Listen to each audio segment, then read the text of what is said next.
Okay, the video's rolling, so I'm gonna get started. I'm gonna do my very best to keep this under 30 minutes. Let's go. I am so excited that you're joining me today. I've just completed a total gut job renovation, which you can see behind me here, where I took my house down to the studs and completely reworked all of the interior components, including the structure, HVAC, electrical, and plumbing. And the process that I followed allowed me to save well over $150,000, and I did not scrimp on the finishes. I will tell you all about that. I splurged on a bunch of premium stuff and still managed to save over $150,000. So from start to finish, the construction took just about 5 months, which is really quick for a job of this scale, where we rebuilt and reworked everything in the house. And now I'm going to give you a lot of information in a short time. So please give me your full attention, just 30 minutes, and I promise I will give you a startling new perspective on what you are capable of doing, okay? So I do want to preface this by saying I did all of this because I took action to get the dream home that I always wanted. Okay, I didn't just wish for it, I took active steps to get to this point. So throughout this entire info session, I want you to really keep that in mind. I want you to think about the actions you can take and what you're going to take today to get started, to take a single step, all right? Now, but who am I to be giving you this pep talk? If you don't really know me yet, my name is Karen McMillan. I've spent over 17 years as a project manager delivering really complex solutions to clients on time and on budget. That is what it means to be a PM, the right thing for the right cost and the right time. And along the way, I learned that there are 3 really important things that you need to be successful in any project, no matter what your background is and no matter what industry you're in. Those 3 things are knowledge, tools, and a banger process. Okay, when you have those 3 things for your reno, you can be in total control. You can spend exactly what you want. And that's what I did. And so I'm going to tell you exactly how I did that right now. And I'm going to go really fast. Okay, so there will be a replay. So don't worry about taking notes or anything. Just focus right here on this face for 25 more minutes. Sorry. But I'll have you out of here, okay? So listen, right now there's a ton of homeowners out there. You might be one of them. Maybe that's why you're here, who have worked so hard to save up a decent budget to complete a significant renovation to your home. And you could be totally gobsmacked when you see the cost estimates that you're getting back. They're just way higher than you anticipated, because costs are crazy right now. Or maybe you are the person, you've heard a lot of horror stories about other people having terrible renovations, or maybe you've had a bad one in the past yourself and you definitely do not want to replicate those mistakes. Or perhaps you're just starting out on your journey and you're just looking for a way to get started with a renovation in a safe way that feels right, because the idea that you would just hand over multiple hundreds of thousands to a contractor to deliver something that you don't even really understand and it's ambiguous, that probably doesn't feel right to you. It didn't feel right to me, that's for sure. And so that's a good thing that you're here, okay? So I want you to know that I was that person. I was all 3 of those people, okay? So if you feel like these feelings resonate with you, please know that you're not alone and you're not crazy for not, throwing money at contractors to do your house right now, okay? Costs are insane and the horror stories are very, very real, okay? You're right to be nervous. What that usually means is that you're not moving forward and not getting that dream home that you really deserve, okay? So you're probably stuck in what I like to call the frustrated renovator dilemma, where you're really unsure how to move forward, so you just sort of stuck living in this house that's not supporting your needs, okay? Because it's so common. You've either bought a property that needs work or you really want to, because that's what's most affordable, but then you don't have the right resources or budgets in place to navigate that process of renovating it affordably, right? There's no clear path forward, or there's no solution that seems to work for you, hence, frustrated renovator. And that was me. 5 years ago, that was exactly me. I wanted to renovate in 2020, actually. This picture is my tiny, tiny dated kitchen. I had practically no counter space for prep, and I made this plan to squeeze a little island in there and update the look of things. The estimates I got back were so high just for cosmetic updates. It was crazy to me, and I couldn't justify spending the money because there didn't seem to be enough value in the project, and I didn't know how to get what I really wanted. It wasn't that combination of scope for money, it just didn't feel right. So we didn't go ahead with the project. We went back to the drawing board. Fast forward to today, we've finally just completed this big renovation. The scope has increased dramatically from just what it was going to be, just cosmetic updates back then. We've done an entire gut job of our main and second floor. So this is actually the space that you can see behind me. So all the next couple pictures are what you can see, if you can see it behind me. So we brought everything down to the studs. We reworked the entire the structure, to remove all of those load-bearing walls that used to be there, and then those walls were all replaced with steel beams, and then so that's the way we got a totally open concept main floor. As you can see there, we added a bathroom upstairs. We moved another bathroom on this floor. We reworked the third bathroom up there. We also moved the kitchen, which is why it's over there now instead of in the back of the house. And so with all of that, that required us to rework the entire plumbing system for the whole house.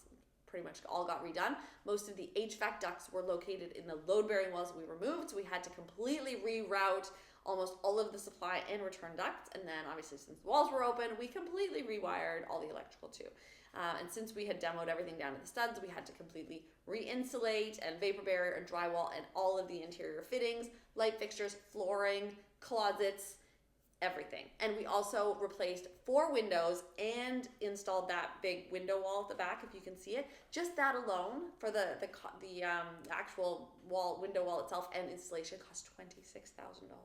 Oh, I'm telling you this not to gloat about all the money I don't have and the crazy amount of debt I'm in, because that's not gloat worthy, but to tell you that I did not scrimp on finishes. Okay, I got really premium stuff, and this was a huge project. Okay, so when I got quotes back for all of this stuff that I knew I wanted to do, the quotes that I got back, all of them came in well over $500,000. Did I spend that much? Of course not. You already know I saved $150,000, and I did that by using my build methodology. So I spent just $350, and I say just $350. It's a lot of money. And if your automatic reaction is, oh my God, that's a huge budget, this whole info session obviously doesn't apply to me and my tiny budget, that's not true. Stick around. Don't tune this out, okay? There's 3 really important elements you need to understand. First, I am now in crippling debt because of the amount of money we spend. But that was our choice, and it doesn't have to be yours, okay? You don't have to spend any amount of money. You can choose what you want to spend. We chose to borrow a lot to get into this situation. Fine. Second point is that I'm in Canada, so the most and the most expensive city in Canada, right? I'm in Toronto. Everything is really expensive here. So my $350,000 in Canadian dollars translates to only $270 or so in US dollars. So if you're in the States and you're seeing this, know that is still a lot of money, but it sounds more reasonable if you live in the States, right? Plus, if you live in a big city, then you'd know that where it's really expensive, $270 is not a huge cost for a full gut job renovation that covered the amount of scope that ours did, okay?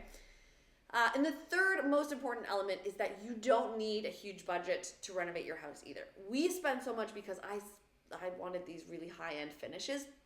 You could get a really similar result for less with a few different choices and still have an amazing renovation. So you don't need to have a lot of money to make this work for you. The key here is not in the dollar figure that I spend. It's not about the $350. It's about the percentage that I saved. Okay, so look at this. If I spent $350 out of a minimum $500,000 that was getting quoted to me, that is only 70%, which means I saved 30% with my methodology. And when you're talking about that much savings, you can do one of 2 things, okay? You can either save that money or you can spend it on your house and get either nicer finishes or more scope. Because if you think about it this way, which is how you have to think about it, we definitely did not have $500,000 to spend. Like, the bank would not lend me that much money. I could not remortgage my house to get that much money out, right? The $350 was a massive stress and stretch for us financially, okay? So it was the maximum amount we could spend, which was also really painful. But anyway, but we did it, and because we did it my methodology, we did the way that I wanted to, we were able to spend that whole $350,000 on our house, okay? If I had used a traditional method, which is what most people do to get their renovation, that totaled $350K, I would have roughly gotten 70% of my scope. So because I did it my way, the value of my renovation is significantly higher because I didn't have to give away that 30% to line someone else's pockets, right? So 100% of my hard-earned and mostly borrowed money went into my house instead of only 70%.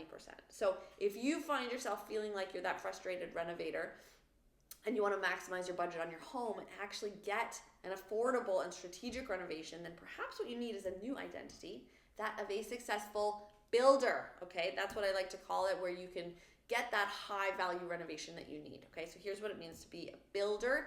B is for being in total control of your budget. All right, which means that you get to optimize your spending so that it's going to your home as much as possible rather than on expensive services you don't need. And your spending is intentional. So you can increase or decrease your budget as you see fit to get the home that you want because you're in control. So just because I put high importance on the $26,000 window wall, it doesn't mean that you need to do the same, right? You can spend or splurge on what's important to you. Okay, U is for putting usability first in your decision making, which really means that you're focusing on functionality and how you're going to use your home. Successful builders think about their own behaviors in their home and what their home needs to do for them. And that is way more important than the aesthetics, right? It's not that you don't need to love the look of your home, but you will not love it if it doesn't work for you. I is for making informed decisions, all right, which means that you're starting your renovation with a clear strategy for what you need and you understand the impacts of each decision, and that is so critical. The only way to make informed decisions is to approach them with knowledge so that you'll know that each choice is right for you, right? Knowledge gives you confidence about the entire renovation because you know what you're talking about and you can defend your choices. Nothing feels better than having someone else say, hey, why don't you do this in your project? And you can respond immediately by saying, well, I've already thought about that, and here are reasons A, B, and C why that is not working for me. Okay, and that is so powerful. L is for being the leader of your project, which means keeping control, understanding that you and your project are a unique combination, and nobody can make better decisions for your home than you can because you know you best. Being the leader means being accountable for the end result, and it means delegating the tasks appropriately to those resources who are right for each job. Being the leader means you're the one with the vision, and you can use that vision to steer the project toward the exact result you want. And finally, D is for following a proven delivery framework, which means that you don't have to flail around trying to figure out what to do in order to move forward, right? A good delivery framework helps you by showing you the exact steps you need to take to get those amazing results. It removes the overwhelm that's so common with most homeowners because there are so many decisions to make. And if you've never renovated before, it feels daunting if you don't know the right tasks and decisions to execute at the right time. It's actually the biggest thing that most homeowners complain about when they don't have a system. It's the decision fatigue and the general overwhelm with trying to do everything at the same time. A delivery framework takes this complexity out of the renovation and guides you through so that you don't have to feel stressed, worried, unclear about the process, and you're never questioning what to do next, right? It just allows you to do one thing at a time, calmly, without overwhelm, and without stress. All right, so what does it look like in reality to become a builder? What are the steps you need to take? Let me tell you right now. Okay, in simplest terms, you need to DIY the right tasks. Okay, we'll look at the renovation life cycle here in a second, and that way I can point it out. So all projects have two distinct phases, okay? And those two phases are first planning and then executing. And so in our case, in the case of renovations, the executing phase is the construction phase. Everything you do before you start construction is planning. So if you want a good execution in any project, not just renovations, you need to plan it properly first. If you want to lose weight, you want to write a book, you want to go camping, right? All of those are execution things.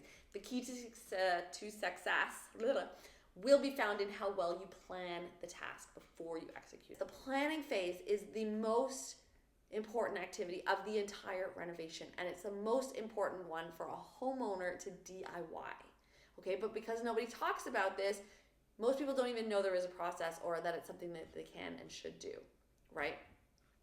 But execution tasks really are the wrong ones to DIY because that's where you'll have the largest opportunity for critical mistakes, literal danger to your house or yourself, cost overages, and delays. So unless you're already a contractor, you don't want to be spending time on construction. You probably have another job, maybe kids, a social life. Trying to DIY these types of tasks while you live through everything is miserable. Trust me on this. It takes forever. And when you're living through a renovation, time really is money. You need to get it done as fast as possible. But DIYing, the planning part, that is the first half of what I did for my renovation that truly set me up to have such massive savings.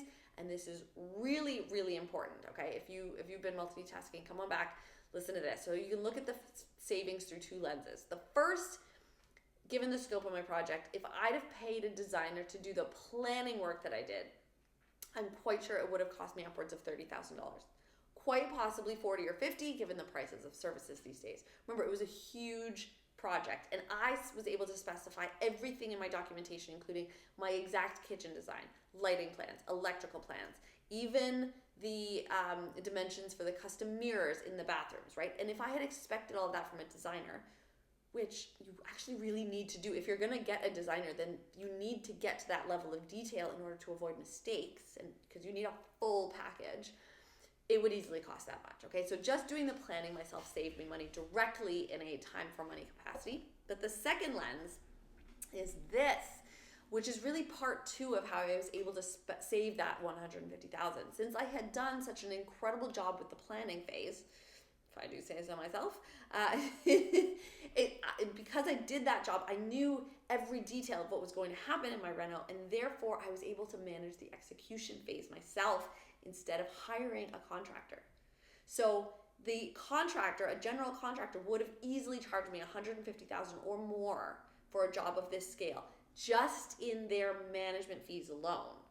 Okay, so in order to not, like, I didn't have to pay that money out, so I was able to keep it and be my own GC, and I was able to do that because I spent all that time making myself a super detailed budget, making an amazing layout, choosing all the finishes, doing the designs, right? I worked out all the kinks on paper first, so I knew exactly what needed to happen. And so then I was able to just find the right tradespeople to execute the work. I sourced my own products, and I was able to delegate all of the important tasks, those important execution tasks, to the right people. And that's why I didn't need to buy 700 tools and watch hours of YouTube videos and spend, years doing all of this myself, right? You don't need to DIY the construction work to save money. It may save you a bit of money overall, but when you factor in the time and the sacrifices you need to make, the opportunity cost is usually just not worth it. Simply put, it's just not worth it. So, as you can see, the three most important D's to DIY, they're design, they're documenting, and they're delegating in the construction phase, okay? When you spend your time up front doing all of the design and planning work, then it's great because you don't want to rush that. So you can spend all of that time up front, and there's no rush, right? And then when you delegate out in the execution phase, then your project goes really fast in construction and gets done quicker, which is what you want, because time literally is money in these sorts of situations, okay? And that's exactly what the role of a general contractor is, right? The best GCs are just master delegators, and there's no reason that can't be you, especially when you have a delivery framework, right? That was the D in the build methodology, a delivery framework like my programs to carry you through, right? So my delivery frameworks are what allowed me to spend that full $350,000 on my house and get all the incredible features like that 13-foot island. It's all custom cabinets. I have that 11-foot window wall at the back. I've got these floating stairs over here. So if I had just gotten $240,000 on my house, right, where I definitely would not have been able to afford those items, knowing that 110K would have gone to a designer and contractor, I wouldn't have gotten these things.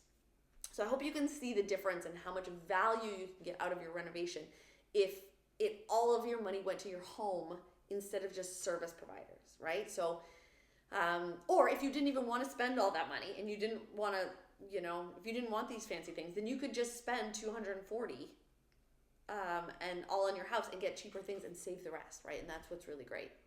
So Renovation Planning Academy is my super thorough implementation program. It walks you through the process to plan your renovation, just like I did, step by step, literally action by action throughout the entire planning and design process. With this program, you literally completely eliminate the need to hire a designer at all, because you can make all the decisions and document it all yourself. It prepares you to either hand over the project to a contractor if that's what you want to do, or if you're open to it, like I was, you could manage that construction yourself and delegate the construction tasks.